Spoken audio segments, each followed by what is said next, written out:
There was a moment, somewhere in my early 70s, when I realized that much of my unrest wasn't coming from the world around me.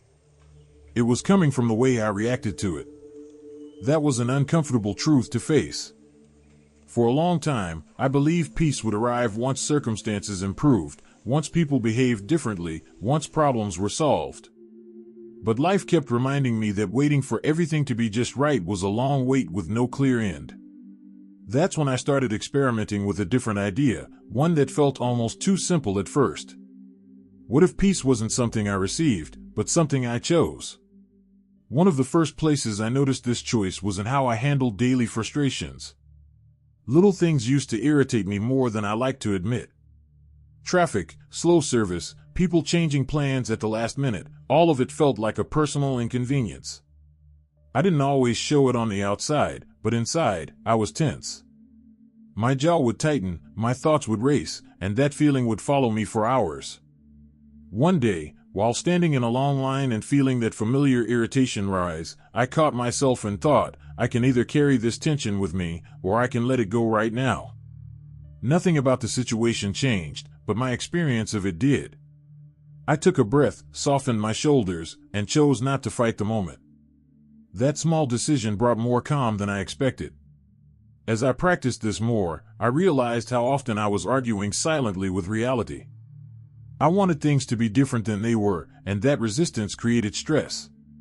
When I began accepting situations as they were, without immediately labeling them as good or bad, something shifted.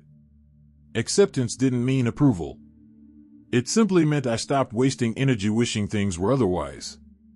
That energy became available for more meaningful parts of my day, like enjoying a conversation, noticing the weather, or simply sitting quietly without my mind buzzing. Another area where peace became a choice was in my relationships.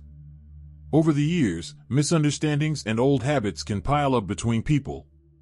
I noticed that I often replayed old conversations in my head, thinking of what I should have said or how someone should have acted differently.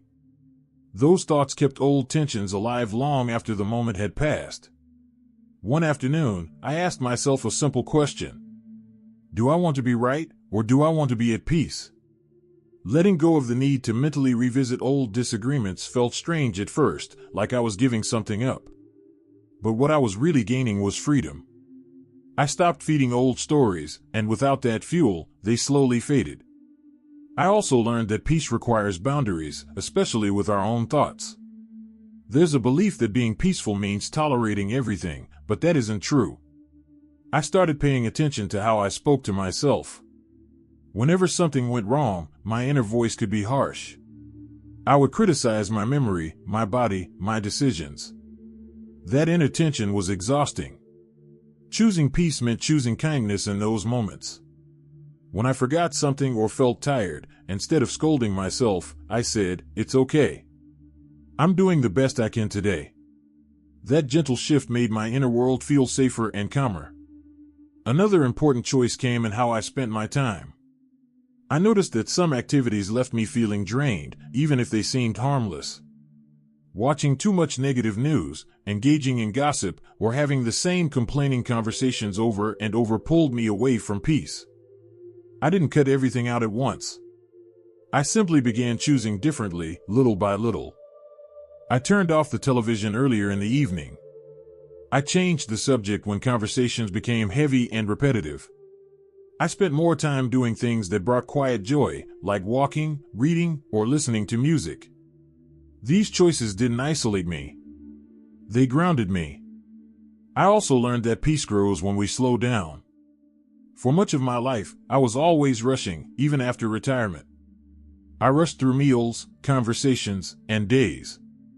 Slowing down felt uncomfortable at first, like I wasn't being productive. But when I allowed myself to move at a gentler pace, I noticed details I had been missing for years. The way sunlight moves across a room. The sound of birds in the morning. The comfort of sitting without needing to do anything. Slowness became a doorway to peace. Choosing peace also meant letting go of the idea that I had to fix everything. When someone shared a problem, I used to jump straight into solutions. Over time, I realized that listening without trying to fix was often more helpful. This took pressure off me and allowed conversations to feel more open and relaxed. I didn't carry other people's worries as heavily, and that made room for more calm inside me. There were days when choosing peace felt easy, and others when it felt like work. Some old habits are stubborn. But each time I chose calm over reaction, acceptance over resistance, kindness over criticism, I felt more steady. Peace didn't arrive all at once. It grew quietly, like a garden tended daily with small, patient actions. As this way of living settled in, I began to understand that peace isn't fragile. It doesn't disappear the moment something goes wrong. It becomes stronger with practice. And with that strength came a deeper understanding of myself, my values, and what truly matters at this stage of life. That understanding led me to one final realization, one that tied all of these choices together and changed how I see aging, gratitude, and the time I still have ahead of me. And feel that these insights are meaningful. Please type number 2 in the comments to let me know you're still with me. And if you haven't subscribed yet, I warmly invite you to do so, and don't forget to turn on the bell, so you won't miss any of our upcoming videos designed to uplift, inform, and inspire. Your support truly means a lot. It's what keeps us going and allows us to continue sharing thoughtful, helpful content just for you. Now, let's continue this journey together. As that understanding settled into my life, I began to see peace less as something that happens when everything goes right and more as something I could choose, even when things didn't. That idea alone changed how I moved through my days. I used to believe peace was a reward you earned after solving all your problems, fixing relationships, or finally getting people to understand you. But life taught me otherwise. Problems don't disappear just because we age, and people don't suddenly become easier to deal with. What does change is our ability to decide how much of our inner world we allow those things to disturb. One of the most powerful shifts came when I stopped reacting immediately. For most of my life, reactions felt automatic. Someone said something upsetting, and my emotions jumped in before my mind had a chance to catch up. Words came out quickly, sometimes sharp, sometimes defensive. Later, I'd regret them or replay the moment over and over. Choosing peace meant learning to pause. Just a small pause. A breath. A moment to remind myself that I didn't have to respond right away. That pause created space, and in that space, I found clarity. I realized I could respond calmly, or sometimes not respond at all, and still keep my self-respect. Another important lesson was understanding that not every situation requires my opinion. This was harder than it sounds. I grew up believing that being engaged meant being vocal, that caring meant correcting, advising, or stepping in. But as I got older, I noticed how often giving unsolicited opinions led to tension instead of connection. When I chose peace, I learned to listen more and speak less. And strangely enough, when I did speak, people seemed to listen more closely. My words carried more weight because they weren't constant. Silence, I discovered, can be a powerful expression of peace. I also had to make peace with the idea that I can't control how others think, feel, or behave. This realization didn't come easily. For years, I believed that if I explained things well enough, people would change. If I showed them the right path, they would follow it. Letting go of that belief felt uncomfortable at first, almost like giving up responsibility. But what I was really giving up was exhaustion. Once I accepted that everyone is on their own journey, carrying their own fears and experiences, I felt lighter. I stopped taking things so personally. Other people's reactions were no longer a reflection of my worth. Choosing peace also meant setting gentle but firm boundaries. This is something many of us struggle with, especially after a lifetime of putting others first. Peace doesn't mean saying yes to everything. It doesn't mean tolerating disrespect or neglecting your own needs. In fact, peace often requires the courage to say no without guilt. I learned to protect my time, my energy, and my emotional well-being. That might mean limiting certain conversations, stepping away from draining situations, or allowing myself rest without explanation. Each boundary I set was a quiet vote for peace. Another area where peace became a choice was in how I spoke to myself. For years, my inner voice was critical and demanding. I replayed mistakes, questioned my decisions, and judged myself harshly for things I could no longer change. That inner conflict stole my peace more than any argument ever did. Choosing peace meant learning to be kinder to myself. When regret surfaced, I acknowledged it without punishment. When sadness appeared, I allowed it without resistance. I reminded myself that I did the best I could with what I knew at the time. That self-compassion created a deep, steady calm I had never known before. As I practiced these choices, I noticed changes not just in my emotions, but in my body as well. My shoulders felt less tense. My breathing became deeper. I slept more soundly. Stress had lived in my body for decades, and peace slowly invited it to leave. I didn't need dramatic changes or perfect days. Small, consistent choices made a difference. Choosing not to engage in a heated discussion. Choosing rest over obligation. Choosing acceptance over resistance. Each choice added up. I also began to notice the beauty in ordinary moments. When your mind is no longer constantly fighting reality, you start to see what's been there all along. A quiet morning. The warmth of sunlight through a window. A familiar song that brings back a gentle memory.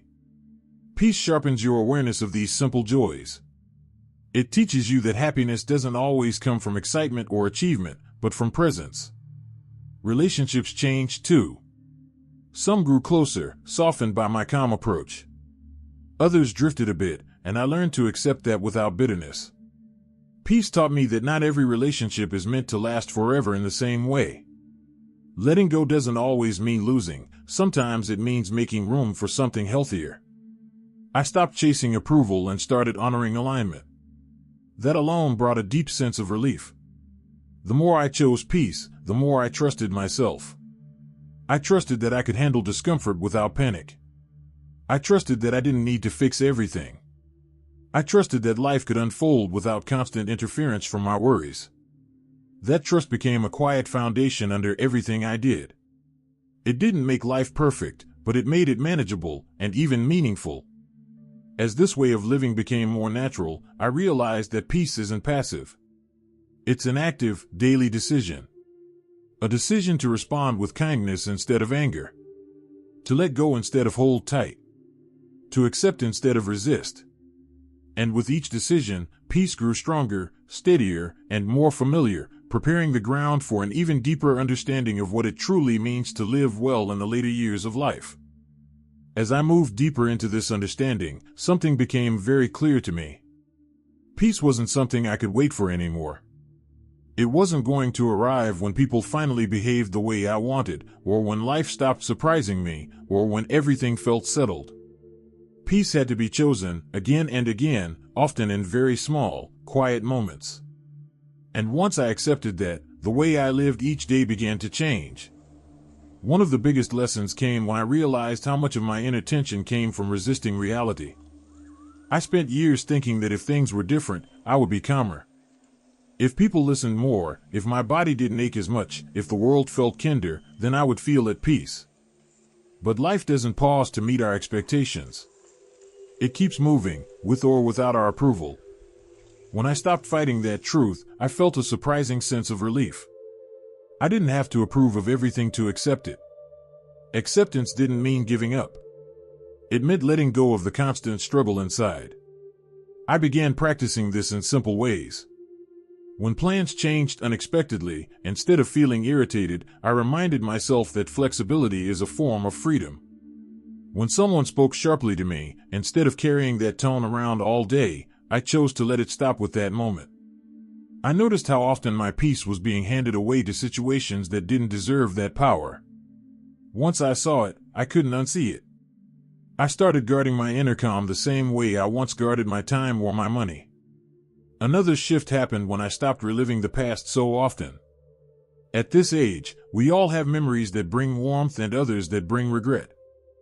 For a long time, I revisited old mistakes, wondering what I should have done differently. But I finally understood that the past doesn't need my permission to exist, and it doesn't need my punishment either. I did the best I could with what I knew then. Making peace with that truth didn't erase the past, but it softened its grip on me. And in that softness, there was room to breathe. Peace also grew when I simplified my expectations. I stopped expecting myself to handle everything the way I once did. I stopped expecting others to always understand me. And I stopped expecting life to be fair. These expectations had quietly fueled disappointment for years. When I let them go, I felt lighter. Not empty, just lighter. I learned that peace often comes not from adding more to our lives, but from releasing what weighs us down. There was also a deep comfort in learning to be kinder to myself. For decades, I pushed through exhaustion, ignored my own needs, and told myself to be strong no matter what. Strength has its place, but so does gentleness. Choosing peace meant allowing myself to rest without guilt, to say no without explanation, and to honor my limits. I wasn't being selfish. I was being honest. And honesty, I've learned, is peaceful. As these choices became habits, I noticed how my days felt different. Not perfect, but steadier. I laughed more easily. I slept more soundly. Even difficult moments didn't linger the way they used to. Peace didn't mean the absence of problems. It meant the presence of calm within them. That distinction changed everything for me. What surprised me most was how this choice affected the people around me. When I stopped reacting with frustration or defensiveness, conversations softened. Conflicts didn't escalate as often. And even when others remained tense, I didn't feel pulled into it. Peace became something I carried, not something I demanded from others. And that made it far more reliable. If there's one thing I want you to take from this, it's this. Peace is not a reward for a life well lived. It's a decision we can make at any age, starting exactly where we are. You don't need to fix your entire life to feel calmer. You only need to decide, in one small moment, that your inner well-being matters. Maybe that choice looks like letting go of an argument today. Maybe it's forgiving yourself for something that still hurts. Maybe it's simply sitting quietly and allowing yourself to be exactly as you are. However it shows up, trust that it counts. Small choices, repeated gently, can reshape the way life feels. I'd really love to hear from you. Have you ever noticed how much peace depends on your own choices? Or is this something you're just beginning to explore? Share your thoughts in the comments. Your words might help someone else feel less alone. If this conversation meant something to you, please take a moment to like the video and subscribe to the channel. We spend a lot of time here talking about finding calm, meaning, and balance in this season of life. Thank you for being here with me. Remember, peace isn't something we wait for anymore. It's something we choose, quietly and bravely, one moment at a time.